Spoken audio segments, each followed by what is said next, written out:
কাঁচা হলুদ আমি তুলে আনলাম। আর এটা হচ্ছে ওই মেয়েকে খাওয়াই, নিজে খাই, হাজব্যান্ড খায়, সবাই খায়। আর কাঁচা হলুদের কি গুণাগুণ সবাই তো জানেন। তো আমার ডাঙায় অনেকই কাঁচা হলুদ হয়েছে, তবে এই ছোটো একটা গাছ থেকে তুলে আনলাম। তবে এটা আরেকটু থাকলে হয়তো আরও ভালো হতো।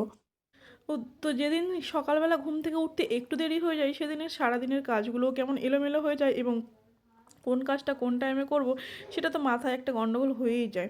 যাই হোক, আজকে সকালবেলা ওরকম উঠতে একটু দেরি হয়ে গেছে। উঠেই আগে ঝটপট করে মেয়ের টিফিন বানিয়ে, সবার জন্য টিফিন বানিয়ে মেয়েকে স্কুলে পাঠালাম। তারপর এখন স্কুল পাঠানোর পর এখন ঘরের কাজে লাগলাম। আর মোটামুটি ঘরের কাজ অনেকটাই হয়ে গেছে। তবে এইদিকে ওই বিছানাটা তোলা হয়নি, তার কারণ ছোটো মেয়েটা একটু ঘুমায়।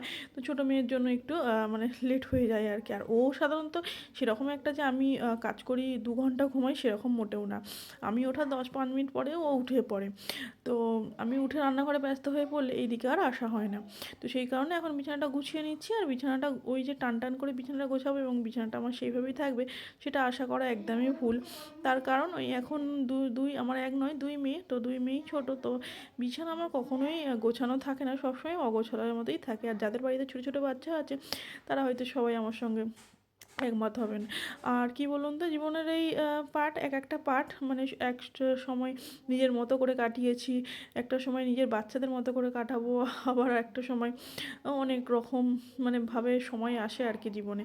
তবে প্রত্যেকটা জীবনের পার্টেই নিজে নিজে আলাদা একটা করে গল্প তৈরি হয়।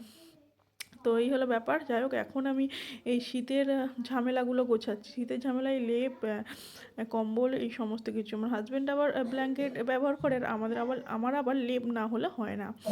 তো এই সমস্ত কিছু গুছিয়ে এখন এদিকে ওই মেয়ের ডাইপার আর টিস্যু এসে গিয়েছিলো, সেইগুলোকে এখন আর কাটাকাটি কিছু করছি না, এইভাবেই এখন তুলে রেখে দেবো। কারণ ওই দিনটাতে না আমার ভীষণ রকম একটা তাড়া ছিল, কারণ বাপের বাড়ি যেতে হবে ওই দিনে। তো সেই কারণে সকাল থেকে তাড়াহুড়ো করে কাজ করছিলাম। ওই একটু বেলায় যাবো আর কি, খাওয়া দাওয়া করে। তারপর আর মাও আছে, তো সেই কারণে ভাবলাম একসঙ্গে ভাত রান্না করে খেয়েই তারপরে যাবো, 2-1 দিন থাকার ব্যাপার আছে। তো এই হলো ব্যাপার। আর সকাল সকাল ওই সোফায় এক গাদা জামা কাপড় পরে আছে, কিন্তু ওটা এখন গোছাতে পারছি না, কারণ রান্নাবান্না করে খেতে রান্নাবান্না যখন বসাবো না, আমি ভাবছি সেই রান্নাবান্নার সঙ্গে সঙ্গেই এগুলো গুছিয়ে নেবো।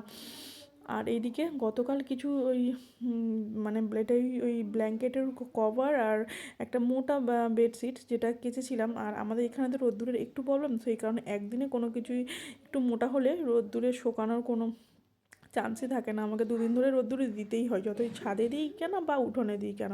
আমাদের ছাদেও সেরকম একটা মানে রোদ্দুর আসে না, কারণ এতই গাছপালা। তো এদিকে আমি এইগুলো ভালো করে মেলে দিলাম। আর আজকের কাচাকুচিও আমার হয়ে যায়, কিন্তু ওই দিনের কাচাকুচিও আমার হয়ে ওঠেনি। আর এইদিকে প্রথমে ঘুম থেকে উঠে আমি এই রুমটায় আসি, কিন্তু এই রুমটা বললাম না দেরি হয়ে গেছে, এই রুমটাও ঢোকা হয়নি আর জানালাগুলোও কিছু গোছানো হয়নি। তো ফার্স্টে মেয়ে বিছানার মধ্যেই পড়ে। ওর না কোনো রকম টেবিলে বসে পড়ে না, আর গান শেখে বলুন, পড়াশোনা সমস্ত কিছু এই ছোটো স্টাডি টেবিলটাই করে। আর বিছানা বসেই সমস্ত কিছু পড়াশোনা, গান সমস্ত কিছু হয়। তো বিছানাটা একটু ঝেড়ে টুরে এখন আমি ঘর মোছা স্টার্ট করে দিয়েছি। আর ঘর মুছতে আমার বেশি কোনো সময় লাগে না, তবে ওই ঘর মোছার আগে যে সমস্তগুলো কাজগুলো থাকে ওইগুলোতেই একটু বেশি সময় চলে যায়। আর এই যে চেয়ারে যে ব্ল্যাঙ্কেটটা আপনারা দেখতে পাচ্ছেন, ওটা কিন্তু কাচার জন্য বের করে রেখেছি গত 1 সপ্তাহ।